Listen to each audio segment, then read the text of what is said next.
आज आपण store record काय आहे याबद्दल माहिती घेणार आहात. मित्रांनो, प्रत्येक कंपनीमध्ये स्टोरेज डिपार्टमेंट त्या ठिकाणी अवेलेबल असतं. कंपनीची गरज पाहून कंपनीची त्या ठिकाणी स्थिती काय आहे, कोणत्या पद्धतीची सामग्री त्या ठिकाणी साठवण्यासाठी, विशेषतः भांडारपालाची त्या ठिकाणी भंडार अभिलेख आपण त्या ठिकाणी व्यवस्था आपल्या कंपनीमध्ये करून ठेवत असतो. बऱ्याचशा व्यवसायामध्ये एक सुट्टे पार्ट असतात, ते पार्ट साठवण्यासाठी आपल्याला एक स्टोरेजची आवश्यकता असते. सर्व एकंदरीत सामग्री आपण स्टोरेजमध्ये त्या ठिकाणी साठवून ठेवत असतो. कंपनीमधील जे काही रिक्वायरमेंट आहे, वेगवेगळ्या डिपार्टमेंटमधून येणारे रिक्वायरमेंट, त्या रिक्वायरमेंट त्या ठिकाणी आपण पूर्ण करता यावी, कंपनी लागणारे एकंदरीत जे साहित्य आहे ते आपल्याला स्टोरेजच्या माध्यमातून त्या डिपार्टमेंटला प्रोव्हाइड करण्यासाठी आपण एकंदरीत स्टोर लेजरमध्ये त्या ठिकाणी सर्व सामग्री त्या ठिकाणी स्टोरेज करून ठेवत असतो. व ते स्टोर रेकॉर्ड्स कशा पद्धतीने त्या ठिकाणी केली जातात, कारण सर्वप्रथमतः स्टोरेजमध्ये आपल्याला त्या ठिकाणी परचेस करावं लागतं. वेगवेगळे जे सामग्री असेल ते, त्याचबरोबर त्याची एक ठेवण्याची जागा असेल, त्याचे एक लेबल सिस्टीमनुसार त्यांना त्या ठिकाणी व्यवस्थित सामग्री त्या ठिकाणी ठेवणं, त्याचबरोबर त्याला श्रेणी पद्धतीमध्ये ठेवणं.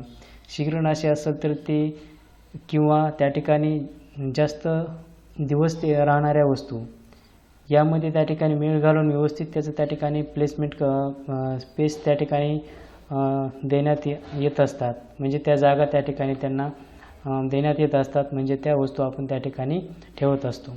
तर अशा पद्धतीने हे सर्व होत असताना हे स्टोर रेकॉर्ड्समध्ये कोणकोणत्या त्या ठिकाणी स्टोर रेकॉर्ड्स आहेत ते आपण या ठिकाणी आता पाहत आहात. की यामध्ये सर्वप्रथमतः की स्टोर रेकॉर्ड्स काय आहे, तर या ठिकाणी A store record is an important document that helps an organization to determine the rate of use of raw materials and spare parts so as to know the time to buy more into the store. म्हणजेच store record एक महत्त्वपूर्ण दस्तऐवज आहे, जे संस्थेला कच्चा माल आणि स्पेअर पार्टचा वापर दर निश्चित करण्यात मदत करते, जेणेकरून स्टोअरमध्ये अधिक खरेदी करण्याची वेळ जाणून घेता येऊ शकते. तर अशा पद्धतीनं आपण स्टोर रेकॉर्डमध्ये या ठिकाणी एक महत्त्वपूर्ण दस्तऐवज आहे. आणि ज्या काही संस्थेला त्या ठिकाणी एक संस्थेसाठी लागणारा कच्चा माल असेल, स्पेअर पार्ट असतील किंवा इतर कोणत्याही प्रकारच्या वस्तू असतील, त्याचे एक दर निश्चित करण्यासाठी आपल्याला स्टोरेज रेकॉर्डची त्या ठिकाणी गरज पडते. आणि आपल्याकडे अवेलेबल सामग्री किती आहे व आपल्याला त्या ठिकाणी नजदीकच्या काळामध्ये किती गरज आहे, हे खरेदी करण्याची वेळ आपल्याला ह्या स्टोर रेकॉर्डच्या माध्यमातून जाणून घेता येईल. त्याचबरोबर व्यवसायामध्ये कोणते भांडार अभिलेख ठेवायचे हे व्यवसायाचे स्वरूप, आर्थिक परिस्थिती, व्यवसायाची गरज यावर अवलंबून असते. त्यामुळे सर्व व्यवसायाचे एकाच प्रकारचे अभिलेख ठेवले जातील असे नाही. अभिलेख तयार करण्याचे मुख्य उद्देश खालीलप्रमाणे त्या ठिकाणी आहेत. सर्वप्रथमतः यामध्ये पहिला जो उद्देश आहे, जो स्टोर रेकॉर्ड उद्देश या ठिकाणी आपण पाहत आहात, यामध्ये पहिला उद्देश आहे मागणीनुसार सामग्रीचा जलद गतीने पुरवठा करता येण्याकरिता. व दुसरा आहे संग्रही नसलेल्या सामग्रीची त्वरित माहिती प्राप्त होण्याकरिता. हे काही दोन उद्देश जे आपण या ठिकाणी पाहिलेले आहेत, हे दोन उद्देश त्या ठिकाणी समोर ठेवून स्टोर रेकॉर्ड्स त्या ठिकाणी मेंटेन केलं जातं. नंतर आता या ठिकाणी आपण पाहतोय की स्टोरेजमध्ये खालील प्रकारचे अभिलेख त्या ठिकाणी ठेवले जातात. तर असा प्रश्न आहे की स्टोरेजमध्ये कोणकोणते अभिलेख त्या ठिकाणी ठेवले जातात. तर स्टोरेजमध्ये प्राप्त सामग्री नोंदणी पुस्तक, बिल कार्ड, भांडार प्रपंजी, वापरलेल्या सामग्रीची नोंद दर्शविणारे संक्षिप्त सारणी, सामग्री शिल्लक अधिक दर्शक अभिलेख, या ठिकाणी आपण इंग्लिशमध्ये सुद्धा त्याचं ट्रान्सलेट आहे. मटेरियल रिसिव्ह बुक आपण म्हणतो. सेकंड आहे बिल कार्ड आहे. नंतर आहे स्टोर लेजर. आपण या ठिकाणी पाहिलेलंच आहे की स्टोर लेजर काय असतं ते. त्यानंतर आहे brief statement of material consume and then store inventory report. तर असे या ठिकाणी अभिलेख त्या ठिकाणी स्टोरेजमध्ये ठेवलेले असतात. म्हणजे जे काही वस्तूची सामग्री आपण त्या ठिकाणी आहे, वस्तूची सामग्रीची नोंद आपल्याला ह्या वेगवेगळ्या बुक्समध्ये त्या ठिकाणी करून ठेवायची असते. सर्वप्रथमतः हे प्राप्त सामग्री नोंदणी पुस्तक आहे. म्हणजे यामध्ये आपल्या कंपनीमध्ये जे काही प्राप्त सामग्री झालेली आहे त्याची नोंद या पुस्तकामध्ये केली जाते. भांडारामध्ये काही वस्तू त्या ठिकाणी संग्रही ठेवण्यासाठी येणाऱ्या सर्व सामग्रीची नोंद या पुस्तकामध्ये त्या ठिकाणी करावी लागते. या पुस्तकावरून किती सामग्री संग्रही आहे ते त्या ठिकाणी आपल्याला समजत असते. तसेच बिन कार्ड्स, अन्य हिशोबपत्रके, विविध विवरणपत्र, प्रतिवेदने आणि प्रतिवृत्ते तयार करण्यासाठी या पुस्तकाची त्या ठिकाणी आपल्याला मदत होत असते. याचं जर आपण त्या ठिकाणी रिसिप्ट जर पाहिली तर प्राप्त सामग्री नोंदणी पुस्तक त्याच्यामध्ये एक संग्रहालयाचे किंवा त्या भांडाराचे त्या ठिकाणी नाव असतं, त्याचा क्रमांक असतो, मग कोणत्या दिवशी दिनांक आहे, कोणत्या दिवशी त्या ठिकाणी वस्तू म्हणजे येण्याची त्या ठिकाणी तारीख असते, सामग्री प्राप्त करण्याचे नाव, कोणती सामग्री त्या दिवशी आपल्याला प्राप्त झालेली आहे, एकूण सामग्रीची मात्रा म्हणजे किती मात्रा त्यामध्ये समाविष्ट झालेल्या असतात, सामग्रीचे विवरण ते कशा पद्धतीचे आहे, सामग्रीची स्थिती किंवा अवस्था पोहोचल्यानंतर ती कशी आहे, सामग्रीचे प्राप्त कर्मचाऱ्याचे सिग्नेचर म्हणजे त्या व्यक्तीनं ते सामान त्या ठिकाणी उतरवून घेतलेलं आहे व त्याची तपासणीसुद्धा केलेली आहे. म्हणजे असं त्या ठिकाणी एक प्राप्त नोंदणी सामग्रीचं त्या ठिकाणी पुस्तक असतं. त्याच्यामध्ये आपल्या कंपनीकडे येणाऱ्या जे काही मटेरियल आहे त्या रिसिव्ह बुकमध्ये आपल्याला सर्वप्रथमतः त्याची नोंद करून ठेवावी लागते. नंतर आहे बिन कार्ड. आता बिन कार्ड म्हणजेच काय की बाजारात साठवल्याप्रमाणे सामग्रीची अद्ययावत माहिती प्राप्त व्हावी याकरिता बिन कार्ड त्या ठिकाणी तयार केले जाते. प्रत्येक प्रकारच्या सामग्री अथवा वस्तूकरिता वेगवेगळे बिन कार्ड तयार केले जात असते. बिन कार्डमध्ये सामग्रीची प्राप्ती, निर्गमन व शिल्लक मात्रा विषयीची त्या ठिकाणी दैनंदिन माहिती त्या पुस्तकामध्ये आपण दाखवत असतो किंवा लिहित असतो. सामग्रीची जी वेगवेगळ्या प्रकारची सामग्री असते एक विशिष्ट तारखेला किती शिल्लक आहे ते त्वरित त्या ठिकाणी आपल्याला याच्या माध्यमातून लक्षात येत असतं. त्यामुळे कोणत्या वस्तूची किती सामग्री खरेदी करणे आवश्यक आहे याबाबतचा निर्णयसुद्धा आपल्याला यामार्फत घेता येत असतो.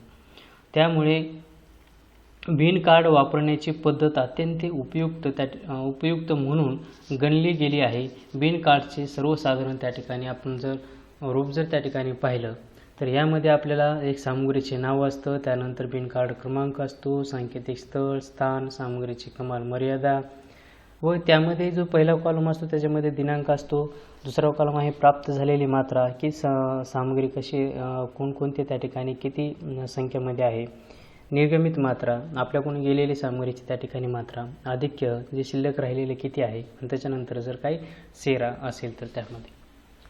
नंतरचं आहे स्टोर लेजर.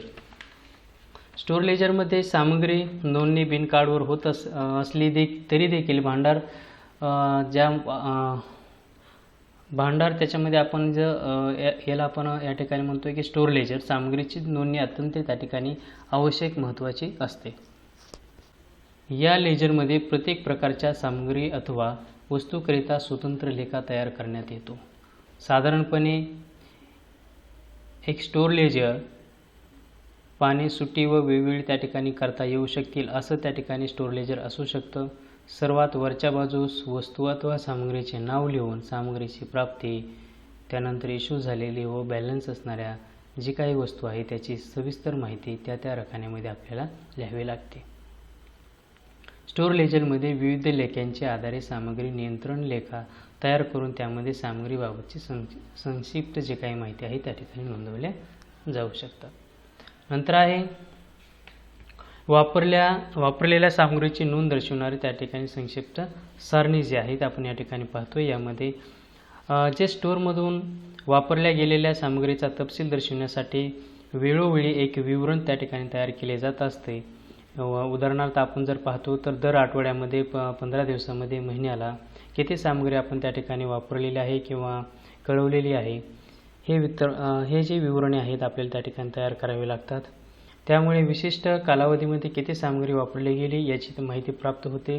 वापरलेल्या सामग्रीचा तपशील दर्शविण्याकरिता जी सारणी तयार केली जाते त्याचे सर्वसाधारण जे प्रारूप असतं त्यामध्ये प्रत्यक्ष सामग्री आणि अप्रत्यक्ष सामग्री त्यामध्ये असतात. निर्गमित केलेली, परत आलेली, प्रत्यक्ष वापरलेली, निर्गमित केलेली, परत आलेली, प्रत्यक्ष वापरलेली असे 3 कॉलममध्ये त्याचं पूर्ण त्या ठिकाणी रेकॉर्ड लिहायचा असतो. नंतर आहे लास्ट सामग्री शिल्लक आधिक्यदर्शक अभिलेख म्हणजे स्टोर इन्व्हेंटरी रिपोर्ट. यामध्ये किती सामग्री शिल्लक आहे याची नोंद सामग्री शिल्लक आधिक्यदर्शक अभिलेखामध्ये केली जाते. या अभिलेखामध्ये संग्रहणालय लेख्यापेक्षा वाढवलेली सामग्री, संग्रहणालय लेख्यापेक्षा सामग्रीची झालेली तूट नोंदवण्यात येत असते. या अभिलेखामध्ये जर आपण या ठिकाणी पाहिलं तर स्टोरेज इन्व्हेंटरी रिपोर्ट हा एक कशा पद्धतीनं असतो तर सर्वप्रथमतः सामग्रीचे नाव असतं, त्याच्यानंतर प्रतिवेदन तयार करण्याची स्थिती असते, त्याच्यानंतर संख्या असते, सामग्रीची मात्रा असते, प्रति नग दर किती असतो व एकूण राशी किती आहे.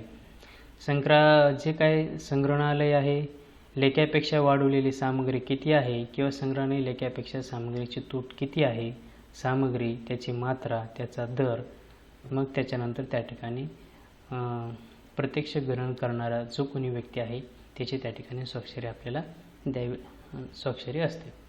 तर अशा पद्धतीमध्ये या ठिकाणी स्टोर रेकॉर्ड आपण या ठिकाणी आता पाहिलं आहे की स्टोर रेकॉर्ड म्हणजे स्टोर रेकॉर्डबद्दल या ठिकाणी आपण थोडी माहिती त्या ठिकाणी दिलेली आहे. त्याबरोबर स्टोरेजमध्ये खालील प्रकारचे अभिलेख कोणकोणते त्या ठिकाणी ठेवले जातात तर स्टोरेजमध्ये इत्यादी प्रकारचे अभिलेख त्या ठिकाणी ठेवले जातात याची माहिती आपण या ठिकाणी थोडक्यात पाहिलेली आहे. थँक्यू.